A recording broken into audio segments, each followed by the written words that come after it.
Hello friends, welcome to Shyam sir official. मैं श्याम निल्हारे एक बार फिर आप सभी के सामने। फ्रेंड्स, आज हम जो हमारी कंपटीशन एग्जाम में एसएससी जीडी में जो हिंदी पूछी जाती है उस हिंदी का स्टार्ट कर रहे हैं। फ्रेंड्स, हिंदी की स्टार्टिंग कर रहे हैं जो कि आपको अनेक कंपटीशन एग्जाम में पूछी जाती है। तो चलिए फ्रेंड्स, स्टार्ट करने से पहले आप सभी से एक रिक्वेस्ट करना चाहूँगा। यदि आप हमारे चैनल पर नए हैं तो चैनल को सब्सक्राइब कर बेल आइकन को कर ले फ्रेंड्स। जैसे इस तरह की वीडियो जब भी चैनल पर अपलोड होगी आपको इसका नोटिफिकेशन सबसे पहले मिल जाएगा। तो फ्रेंड्स, आज हम यहाँ पर हिंदी भाषा के बारे में बात करने वाले हैं जो कि आपको एसएससी जीडी के एग्जाम में 25 अंक में पूछी जाती है। तो देखिए फ्रेंड्स, हिंदी की बात करते हैं तो हिंदी ये हमारी सबसे पहली कौन सी भाषा है। हिंदी हमारी भाषा कौन सी है? भाषा फ्रेंड्स, हिंदी हमारी राजभाषा है। ये डायरेक्ट ही क्वेश्चन एग्जाम में आता है कि हिंदी आपकी कौन सी भाषा है, तो आपको याद रखना है हिंदी हमारी राजभाषा है। राजभाषा और फ्रेंड्स एक होती है राष्ट्रभाषा। राजभाषा और राष्ट्रभाषा में क्या अंतर है गाइस? राजभाषा होती है जिस देश की वह भाषा जिसमें उस देश का संपूर्ण राजकीय कार्य हो रहा है ना, संपूर्ण कार्य सरकारी कामकाज की भाषा, इसे हम कहते हैं राजभाषा। ठीक है। और राष्ट्रभाषा, राष्ट्रभाषा उस देश की भाषा होती है जिसमें उस देश में सबसे ज्यादा लोग उस भाषा को बोला जाता है, तो उसे उस देश की राष्ट्रभाषा कहते हैं फ्रेंड्स। ठीक है। हम बात करते हैं फ्रेंड्स, हिंदी की उत्पत्ति कहाँ से हुई। हिंदी की उत्पत्ति सर्वप्रथम हमारे देश में आने वाले आर्य लोग थे। आर्य हमारे देश में सबसे पहले आए और आर्यों की जो भाषा थी फ्रेंड्स, ये थी सिंधी। सिंधु निवासी होने के कारण इनकी भाषा थी सिंधी। इस भाषा का धीरे धीरे अपभ्रंश हुआ फ्रेंड्स, और अपभ्रंश होने के बाद इस भाषा को हम कहते हैं ह से स से ह बना और ह के रूप में इन्होंने जन्म लिया हिंदी के रूप में। हिंदी को बोलने वाला जो पहला परिवार था जिसका नाम है भारोपीय, है ना। ये सब आपको एग्जाम में पूछा जाता प्रश्न है। हिंदी को बोला जाने वाला सबसे ज्यादा बोलने वाला परिवार जिसका नाम है भारोपीय। भारोपीय फ्रेंड्स वे होते हैं जो भारत पृष्ठ यूरोप से मिलकर बना होता है, इसीलिए हिंदी भाषा को बोलने वाला जो अपना परिवार है जिसका नाम है भारोपीय। ठीक है। तो आज हम हिंदी की चर्चा करें। हिंदी हमारे देश में लगभग सबसे ज्यादा बोली जाने वाली भाषा होती है फ्रेंड्स। ठीक है। यदि विश्व में देखा जाए तो विश्व में जो मंदारिनी होती है वो सर्वप्रथम नंबर पे बोली जाती है, दूसरे नंबर पे आपकी अंग्रेजी बोली जाती है और तीसरे नंबर पे हमारी हिंदी बोली जाती है। तो हिंदी जो है फ्रेंड्स ये हमारी फारसी भाषा का शब्द है। हिंदी कौन सी भाषा का शब्द है? ये फारसी भाषा का शब्द है। हिंदी हिंदी भाषा का ना होकर कौन सी भाषा का शब्द है? आपको याद रखना है फारसी भाषा का शब्द है। ठीक है फ्रेंड्स। तो हिंदी की जो भी शुरुआत होती है वह होती है वर्णमाला से, है ना। वर्णमाला जो कि हमने बचपन में पढ़ा है, स्वर क्या होते हैं, व्यंजन क्या होते हैं, और यहीं से हमारी शुरुआत होती है हिंदी की भाषा के बारे में। ठीक है। तो देखिए अब हम आज शुरुआत करते हैं हमारी हिंदी भाषा की। सबसे पहली बात वर्णमाला। लेकिन वर्णमाला पढ़ने से पहले आपको ये पता होनी चाहिए कि हमारी हिंदी भाषा में स्वर कहाँ से आए, व्यंजन कहाँ से आए, किस प्रकार से स्वर और व्यंजन की उत्पत्ति हुई है। सबसे पहली बात करते फ्रेंड्स, तो स्वर आने से पहले हमारी जो भाषा थी ये हमारी भाषा का उद्गम ध्वनि से हुआ है। कहाँ से हुआ है? ध्वनि से। ये मोस्ट इंपॉर्टेंट चीजें हैं जो मैं बताने जा रहा हूँ, आप लोगों को सभी को नोट डाउन करते हुए चलना है। सबसे पहली भाषा हमारी थी ध्वनि। ध्वनि हमारी सबसे पहली भाषा की सबसे छोटी इकाई होती है। लेकिन ध्वनि की परिभाषा क्या होती है? ध्वनि मौखिक भाषा की वह सबसे छोटी इकाई होती है जो सुनाई दे दिखाई न दे, है ना फ्रेंड्स। जैसे मैंने मान के चलो यहाँ पर इस तरीके के बजाय इस तरीके से ठोकने से मुझे ध्वनि की उत्पत्ति हुई, तो ध्वनि की उत्पत्ति भी इसी प्रकार हिंदी में सबसे पहले हुआ फ्रेंड्स कि हमारे शंकर जी और जो पार्वती जी हैं इनके मध्य झगड़ा हुआ। तो इनके मध्य झगड़ा होने के कारण शंकर जी ने पार्वती को मनाना था, तो मनाने के लिए शंकर जी ने क्या काम किया? डमरू बजाया, और डमरू बजाने से ही हमारी ध्वनि की उत्पन्न हुई है, ध्वनि उत्पन्न हुई है। तो ध्वनि की परिभाषा आपको याद रखना है कि ध्वनि मौखिक भाषा की वह सबसे छोटी इकाई होती है जो सुनाई दे दिखाई न दे। अब भाषा के मुख्यतः रूप से तीन प्रकार होते हैं फ्रेंड्स। कौन कौन से प्रकार होते हैं? भाषा एक होती है फ्रेंड्स मौखिक भाषा, मौखिक एक होती है आपकी लिखित, और एक होती है फ्रेंड्स आपकी सांकेतिक। तीन प्रकार की भाषा होती है। एक मौखिक, दूसरा लिखित और तीसरा सांकेतिक। मौखिक भाषा वे भाषा होती है जिसे मैं आपको मुंह के द्वारा बोलकर बता रहा हूँ, तो ये मौखिक भाषा। लिखित भाषा जिसको अपन लिखकर प्रकट करते हैं, जैसे मैं यहाँ पर लिखा हूँ तो लिखकर प्रकट किया, ये कौन सी भाषा? लिखित भाषा। सांकेतिक भाषा वे भाषा होती है जो संकेतों के माध्यम से की जाती है। जैसे मुझे किसी को बुलाना है तो हम इस तरीके से संकेत बोलते हैं, किसी को मारना है तो इस तरीके के संकेत का उपयोग करते हैं, ठीक है। और मान के चलो किसी के बीच झगड़ा हुआ तो इस तरीके के संकेत का उपयोग करते हैं। इस तरीके से जैसे कुछ लोग होते हैं जिन्हें सुनाई नहीं देता तो वह इस तरीके से संकेत बताते हैं कि हमें सुनाई नहीं देता है फ्रेंड्स। तो ये जो भाषा होती है सांकेतिक भाषा होती है, ठीक है फ्रेंड्स। तो आपको इतनी चीज याद रखना है, भाषा के मुख्यतः 3 प्रकार होते हैं, एक मौखिक, दूसरा लिखित और तीसरा सांकेतिक। हम बात कर रहे थे कि सबसे पहले ध्वनि। ध्वनि क्या होती है? ध्वनि मौखिक भाषा की वह सबसे छोटी इकाई होती है जो सुनाई दे, दिखाई न दे, उसे हम ध्वनि कहते हैं फ्रेंड्स। तो ध्वनि के बाद हमारे आगे आने वाला वर्ड होता है जिसका नाम होता है वर्ण। वर्ण जो होता है फ्रेंड्स, यह लिखित भाषा की सबसे छोटी इकाई होती है। किसकी? लिखित भाषा की, जिसके और अधिक टुकड़े नहीं कर सकते उसे हम वर्ण कहते हैं, ठीक है फ्रेंड्स। इसे हम स्वर और व्यंजन के रूप में लिख सकते हैं, केवल और केवल किसके रूप में? स्वर और व्यंजन के रूप में लिख सकते हैं, किसे? वर्ण को। तो आपको याद रखना है, सबसे पहले आई ध्वनि, ध्वनि, ध्वनि के बाद में आई वर्ण, ठीक है फ्रेंड्स। ध्वनि की परिभाषा मैंने बताया, मौखिक भाषा की वह सबसे छोटी इकाई जो सुनाई दे, दिखाई न दे, ध्वनि कहलाती है। ध्वनि के बाद में वर्ण। लिखित भाषा की वह सबसे छोटी इकाई जिसके और अधिक टुकड़े नहीं कर सकते फ्रेंड्स, इसे हम वर्ण कहते हैं। और वर्ण के बाद हमारा वर्ण को दो भागों में तोड़ा गया है फ्रेंड्स। वर्ण को 2 भागों में तोड़ा गया है, ये स्वर और काय में? स्वर प्लस व्यंजन में, ठीक है। वर्ण को 2 भागों में तोड़ा गया है, स्वर प्लस व्यंजन में। अब यहाँ से आगे बात करेंगे स्वर प्लस व्यंजन के बाद में, है ना। वर्ण के बाद आता है आपका शब्द आता है फ्रेंड्स। शब्द, शब्द, शब्द क्या होता है? वर्णों के सार्थक समूह को अपन शब्द कहते हैं फ्रेंड्स। वर्णों के सार्थक समूह को, सार्थक समूह, सार्थक का मतलब ये होना चाहिए फ्रेंड्स, उसका एक निश्चित अर्थ होना चाहिए जिसे हम कहेंगे शब्द। जैसे मान के चलो कमल, कमल एक उदाहरण दिया मैंने। कमल एक प्रकार का शब्द है फ्रेंड्स, लेकिन लमक, लमक या मलक, ऐसा कुछ भी मैं इसको उल्टा पुल्टा लिख देता तो यह एक प्रकार का शब्द नहीं है। इसीलिए हमने बोला वर्णों के सार्थक समूह को क्या कहते हैं? शब्द कहते हैं फ्रेंड्स। और शब्द के बाद में आता है आपका पद, पद या जिसे हम कहते हैं वाक्य। क्या कहते हैं? वाक्य। वाक्य क्या होते हैं फ्रेंड्स? पद या वाक्य शब्दों के सार्थक समूह या सुव्यवस्थित क्रम को, क्या परिभाषा बोला मैंने? शब्दों के सार्थक समूह तथा सुव्यवस्थित क्रम को क्या कहते हैं? सार्थक समूह तथा सुव्यवस्थित क्रम को अपन क्या कहते हैं? सार्थक समूह एवं सुव्यवस्थित क्रम, ठीक है। एक सार्थक समूह भी होना चाहिए और एक सुव्यवस्थित क्या होना चाहिए? क्रम भी होना चाहिए। तो इसे हम क्या कहते हैं? पद या वाक्य कहते हैं। जैसे मैंने एक उदाहरण बोला फ्रेंड्स कि राम बाजार जाता है, ये शब्दों का एक सार्थक समूह भी है, एक सुव्यवस्थित क्रम भी है। लेकिन मैं बोलूं फ्रेंड्स कि है बाजार जाता है राम, है ना, इस तरीके का मैंने एक चीज बोला तो ये कोई सार्थक शब्द तो है लेकिन सुव्यवस्थित क्रम है क्या? नहीं है। तो इसे हम वाक्य नहीं कहेंगे। इसके बाद बनती है फ्रेंड्स हमारी भाषा। इसके बाद हमारी उत्पत्ति होती है भाषा। भाषा क्या होती है? भाषा होती है विचारों की अभिव्यक्ति को भाषा कहते हैं। विचार का मतलब ये कि मैं जो बात बोल रहा हूँ, मेरी भाषा को आप लोग कब समझेंगे? जब मेरे विचार और आपके विचार कैसे होंगे? सेम होंगे। पता चल रहा है मैं इंग्लिश में बोल रहा हूँ, आपको इंग्लिश नहीं आती है, ठीक है, तो विचारों की अभिव्यक्ति हुई क्या?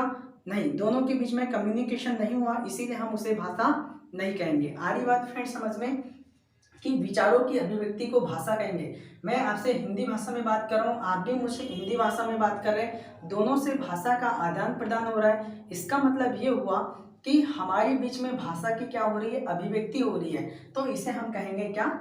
विचारों की अभिव्यक्ति को हम कहेंगे फ्रेंड भाषा। सभी को फ्रेंड्स परिभाषा ये याद हो जाना चाहिए।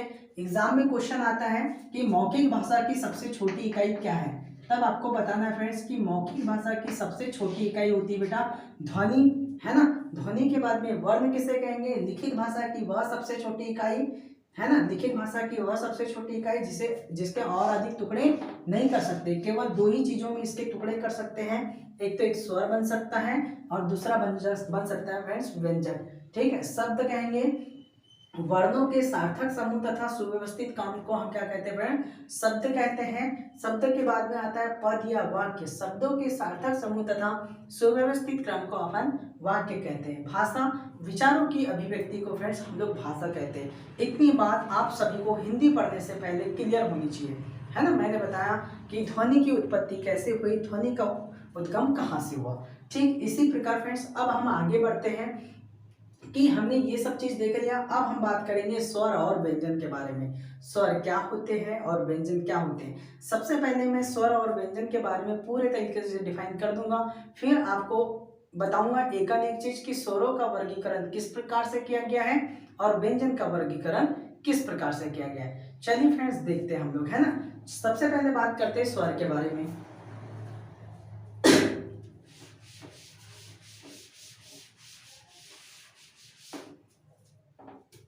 देखिए स्वर फ्रेंड्स आप लोगों ने बचपन में पढ़ा है। स्वर क्या होते हैं, यह शुरू होते हैं अ से।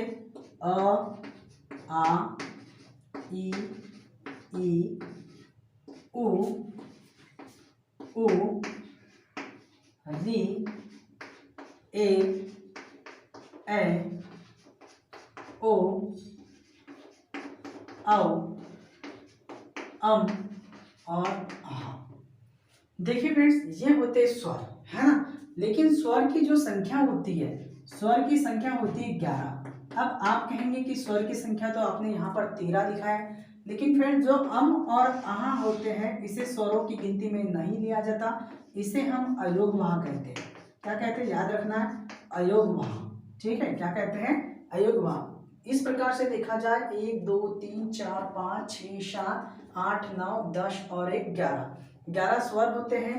और जो अपना अ होता है अस्वतंत्र स्वर कहलाता है, क्योंकि इसमें किसी भी प्रकार की मात्रा नहीं होती। और जब स्वर की बात करें फ्रेंड तो 11 होती है, लेकिन जो मात्रा की बात करते हैं अपन तो मात्राएं कितनी होती हैं, मात्राएं होती है 10। देखो इसमें आ की मात्रा है, इसमें छोटी की मात्रा, इसमें बड़ी की मात्रा, इसमें छोटाओं की मात्रा, बड़ाओं की मात्रा, ए की मात्रा, री की मात्रा, ए की मात्रा, ए की मात्रा, ओ की मात्रा और औ की मात्रा। ठीक है फ्रेंड्स, अब यहाँ पर देखते हैं हम लोग कि सभी लोग यहाँ पर जोड़े में पाए जाते हैं, लेकिन री जो होता है जोड़े में नहीं पाया जाता। जैसे अ और आ ये जोड़े में है, ई जोड़े में है, उ जोड़े में है, ए जोड़े में है, ओ और औ जोड़े में है, लेकिन री है क्या, नहीं। तो इसका भी एक जोड़ा होता है फ्रेंड्स जिसका नाम होता है इस प्रकार से री। और इस री का यूज किया जाता है फ्रेंड्स संस्कृत में। ठीक है, और इस री का यूज किया जाता है हिंदी में। इतनी बात सबको क्लियर हो गई है। चलो आगे बढ़ते हैं हम। ये होते हैं अपने स्वर। एग्जाम में क्वेश्चन आता है स्वर की संख्या कितनी होती है, 11 होती है। ठीक है, अब यहाँ पर फ्रेंड्स स्वर में आपको सबसे पहले स्वरों का वर्गीकरण देखेंगे अपन, फिर हम बाद में देखेंगे कि व्यंजन क्या होते हैं। ठीक है, या फिर हम सबसे पहले व्यंजन के बारे में बात कर लेते हैं। स्वर की संख्या समझ में आ गई 11 और इसे हम कहते हैं अयोगवाह। अब व्यंजन की बात करते हैं तो व्यंजन शुरू होते हैं फ्रेंड्स आपके क से, है ना। आपके क वर्ग, क च ट त प, कचटता, है ना। इस तरीके से वर्ग होते हैं। इसे हम क वर्ग कहते हैं, इसे च वर्ग कहते हैं, इसे ट वर्ग कहते हैं, इसे त वर्ग कहते हैं फ्रेंड्स। और इसके बाद में आता है आगे इसे प वर्ग कहते हैं। क वर्ग की बात करें तो यह क से स्टार्ट होते हैं। क, ख, ग, घ, ङ, च, छ, ज, छ, ञ, ट, ठ, सॉरी ट, ठ, ड, ढ, ड, ढ, न, त, थ, द, ध, न, प, ब, फ, ब, भ, म। ठीक है फ्रेंड्स, इस तरीके से यदि देखा जाए तो इनकी टोटली जो संख्या होती है ये होती है, देखो यहाँ से देखा जाए तो इसे हम कहते हैं स्पर्शी व्यंजन या वर्गीय व्यंजन कहते हैं इसे, वर्गीय व्यंजन या इसे हम स्पर्शी व्यंजन कहते हैं। और इसकी जो संख्या होती है ये होती है 25। कितनी होती है? 25। ये आपको याद रखना है। अब ये एक्चुअली में हम इसको देखा जाए तो ये है क्या? वर्ण। और हम व्यंजन की बात कर रहे हैं। व्यंजन को हम शुद्धतम रूप में लिखने के लिए नीचे में हलंत लगाया जाता है, क ख ग घ ड़, है ना। और व्यंजन की परिभाषा भी ये होती है फ्रेंड्स कि हम इसको बिना स्वरों की सहायता से नहीं बोल सकते, है ना। जब तक लिखने के लिए तो अपन बिना स्वर की सहायता से लिख सकते हैं, लेकिन बोलने की बात करते हैं तो बिना स्वरों की सहायता से नहीं बोल सकते। इसे हम कहते हैं व्यंजन। च छ ज झ ञ ट ठ ड ढ न त थ द ध न प फ ब भ म। ठीक है फ्रेंड्स, इनकी संख्या होती है 25, है ना। अब आप बोलोगे कि वर्णमाला में कुल देखा जाए तो कितने वर्ण होते हैं? 52 वर्ण होते हैं। लेकिन मैं अभी सबका डिस्क्रिप्शन आपको बता रहा हूँ कि किस प्रकार से 52 वर्ण होते हैं। देखिए फ्रेंड्स, ये होते हैं आपके टोटली जो क ख ग च ट त प, ये 25 बात कर ली। देखिए बोर्ड छोटा पड़ रहा है, मैं एक तरफ से मिटाना पड़ेगा मुझे कि वर्गीय व्यंजन कौन से। वर्गीय व्यंजन अभी मैंने आपको बता दिया, इनकी संख्या 25। अब इसके बाद में जो आगे आने वाले व्यंजन होते हैं वे कौन कौन से होते हैं, ठीक है। देखो इनको मुझे मिटाना पड़ेगा फ्रेंड्स। ये 25 होते हैं, आपको इतना याद रखना है। स्वर कितने होते हैं? अभी बताया मैंने, स्वर होते हैं आपके 11, 2 होते हैं अयोगवाह। तो डिस्क्रिप्शन करते हैं हम 25 वर्ण का। देखो अभी मैंने बताया फ्रेंड्स आपको कि वर्गीय व्यंजन या स्पर्शी व्यंजन, इनकी संख्या होती है कितनी? 25, है ना। इनके साथ साथ फ्रेंड्स होते उष्मी व्यंजन। उष्मी व्यंजन वे व्यंजन होते हैं जिनके उच्चारण करते समय हमारे हमारे श्रीमुख से उष्मा निकलती है। और ये होते हैं 4 होते हैं फ्रेंड्स, स श श और ह। इनकी संख्या कितनी? 4 होते हैं। और वर्गीय व्यंजन की संख्या कितनी? 25, ठीक है। इसके बाद आने वाले जो व्यंजन होते हैं फ्रेंड, ये अंत्यस्थ व्यंजन होते हैं। अंत्यस्थ व्यंजन वे व्यंजन होते हैं जो अंदर से निकलते हैं, एकदम आंतरिक भागों से। तो इसे हम कहते हैं य, र, ल और व। इस प्रकार से देखा जाए तो इसकी संख्या 4 होती है। इसे हम अंत्यस्थ व्यंजन कहते हैं। फिर आपके पास आता है फ्रेंड्स एक द्विगुणी व्यंजन। द्विगुणी व्यंजन, द्विगुणी व्यंजन की संख्या जो होती है फ्रेंड्स, ये होती है 2। और 2 कौन कौन से होते हैं? ये होते हैं ड और एक होते हैं ढ, ठीक है। इसे हम द्विगुणी व्यंजन कहते हैं, या इसे हम उच्चित व्यंजन कहते हैं, या इसे हम ताड़नजात व्यंजन कहते हैं। कौन कौन सी? द्विगुणी व्यंजन, उच्चित व्यंजन या फिर ताड़नजात व्यंजन, ठीक है। मैं इतनी बात समझ में आ गई सभी को। अब एक होते हैं आपके संयुक्त व्यंजन। कौन से व्यंजन? संयुक्त व्यंजन। संयुक्त व्यंजन वे व्यंजन होते हैं जो किससे मिलकर बनते हैं? 2 व्यंजनों से मिलकर बनते हैं संयुक्त व्यंजन। अब ये कौन कौन से होते हैं फ्रेंड्स? ये होते हैं छ, त्र, ज्ञ और एक होता है आपका स्र। ये होते हैं, क्योंकि जो छ होता है फ्रेंड्स ये क प्लस स से मिलकर बना होता है। त्र की बात करते हैं, ये त और र से मिलकर बना होता है। ज्ञ जो बना होता है फ्रेंड्स ये ज प्लस य से मिलकर बना होता है। और स्र की बात करते हैं तो ये स और र से मिलकर बना होता है, ठीक है। ये आपको एग्जाम में पूछे जाते हैं और इनकी संख्या होती है टोटल कितनी? 4। देखिए फ्रेंड्स, अभी हमने देखा वर्गीय व्यंजन की संख्या 25, 4 हो गए आपके उष्मी व्यंजन, 4 हो गए आपके अंत्यस्थ व्यंजन, द्विगुणी व्यंजन की संख्या 2 और संयुक्त व्यंजन की संख्या 4। अब देखो गिन कर देखो, इसके पहले मैंने आपको बताया स्वर कितने? 11। लेकिन इसके बाद और है फ्रेंड्स जिसका नाम होता है अयोगवाह। अयोगवाह, उनकी संख्या कितनी होती है? अयोगवाह की संख्या 2, ठीक है। तो टोटल कीजिए फ्रेंड्स सभी को, 5 और 1 6, 6 6 4 10, 10 4 14, 15 16, 16 4 20, 20 और 2 22, 22 की 2 हासिल का आएगा फ्रेंड्स 2, 2 और 1 3, 3 और 2 5। तो इस प्रकार से टोटल वर्ण कितने होते हैं फ्रेंड्स? वर्णमाला में 52 वर्ण होते हैं, ठीक है। तो ये आपको पूरा वर्गीकरण समझ में आ गया होगा कि किस प्रकार से वर्गों का हम लोग वर्णों का वर्गीकरण किए हैं, किस तरीके से बांटे हैं। लेकिन फ्रेंड्स यहाँ पर स्वर का वर्गीकरण अलग तरीके से किया गया है। जैसे स्वर अग्र जीभ के आधार पर किधर से बोले जाते हैं, है ना, मुख के आधार पर कहाँ से बोले जाते हैं, संवृत स्वर क्या होते हैं, विवृत स्वर क्या होते हैं, ठीक है। और भी बहुत सारी चीज़ें होती है जो कि मैं आपको बताऊंगा। उच्चारण के आधार पर कौन कौन से स्वर होते हैं, जो लघु स्वर होते हैं, दीर्घ स्वर होते हैं, प्लुत स्वर होते हैं, संयुक्त स्वर होते हैं, इन सब के बारे में चर्चा फ्रेंड्स हम अगले वीडियो में करेंगे। तो आज के लिए बस इतना ही फ्रेंड्स, चलो मिलते हैं नेक्स्ट वीडियो में। थैंक यू, जय हिंद।